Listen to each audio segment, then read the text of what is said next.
So, members, yes, Mheshimiwa Ariko?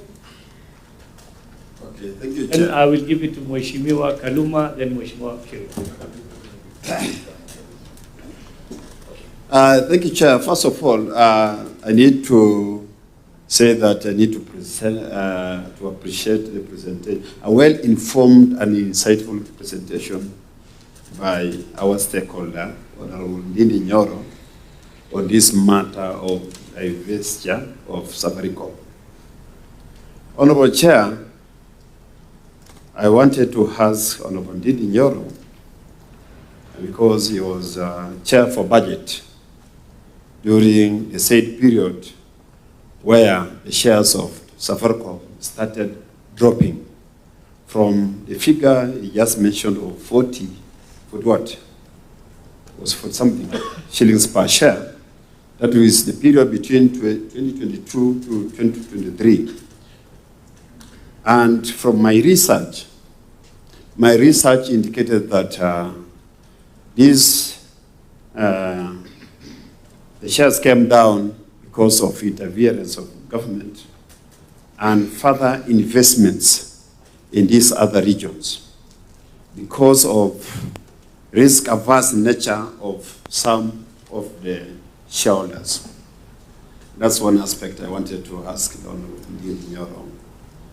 Secondly, he talked about materiality of the transaction. It is true that this transaction is material, and the shares are supposed to be sold at the secondary market. And we are informed even these other shareholders were not aware or were not informed of this particular transaction.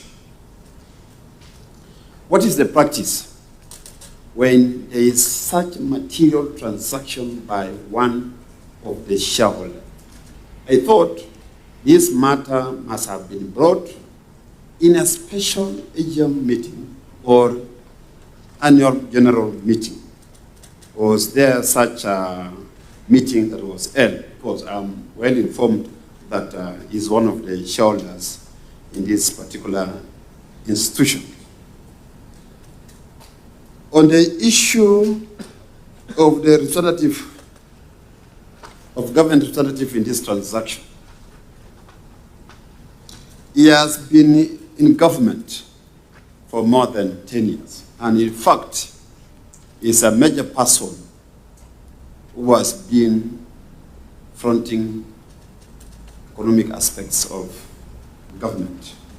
Now, because he has changed his mind to go to the other side, and that's what I normally talk of ironies of some of the leaders. When they are in government, they are positive on all the aspects of government. But when you run away from the government, you start being opposing everything. So what I'm trying to ask you may need to call the member into order. Really, Ndindi Nyoro ran away from the government. What is that? Ndindi Nyoro has been a chair, is a member of parliament, and I think he's still a member of parliament. So Chair, that does not. You see, there's a saying that. What's your point of order, Mheshimiwa? Yeah, I think the government has three hands. It's the executive, judiciary, and the legislature. So Ndindi Nyoro, Honorable Ndindi Nyoro, being a member of parliament, is part and parcel of the government. Thank you very much. Thank you, Honorable Chairman. I know what. Let's allow the Honorable Ariko to continue with his points kindly. Chair, What's your point of order, there's a Mheshimiwa? mindset saying. Mheshimiwa Ariko, there's a point of order. What's your point of order, Mheshimiwa? Chairman, I want you to provide guidance so that we don't degenerate from the main business of why we are here to politics of government and not government. This is a serious business for all Kenyans who are taxpayers. I think, as Mheshimiwa Chair, Makapa suggested, can we kindly... History provides us insight into Yes, what we are discussing. Yes. What we are discussing. There is a mindset saying that a jealous family member is more dangerous than a hateful enemy. You can brainstorm around that. Let me continue with my Please, let's continue on the subject matter that has brought all of us here. Mheshimiwa Honorable Rico. Ndindi has not made a presentation of the true intrinsic value of Safaricom so that we can base our argument on his presentation. As a scholar, the presentation of Honorable Ndindi is from a scholarly world. So I want to appreciate that.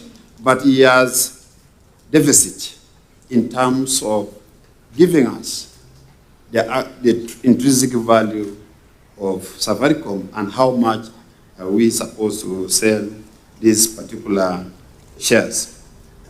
What is the best valuation model? From his presentation, I have observed that he wants us to go into the competitive market. The secondary shares are supposed to be competitive. And just because he has given us some insight on the internal dealings, where one person has clear information or correct information over a particular issue, and this issue is about the valuation of the company, it's about the price of the share, and in fact, the future prospects of the company. What interest is Safaricom going to get from the future prospects of the company, which are more valuable than the current state of Safaricom? Finally, Chair, because I've handled on the issue of competitive process, Honorable Ndindi has talked about the stock brokers. He has mentioned about KCB. And probably it's about the transaction advisor. What is the position of Organization for Economic Development, OECD, on the transaction advisor? Because it has guided on the ceiling for transaction advisor, which I said earlier, somewhere last week, that it is between 0.5% to 1.8%.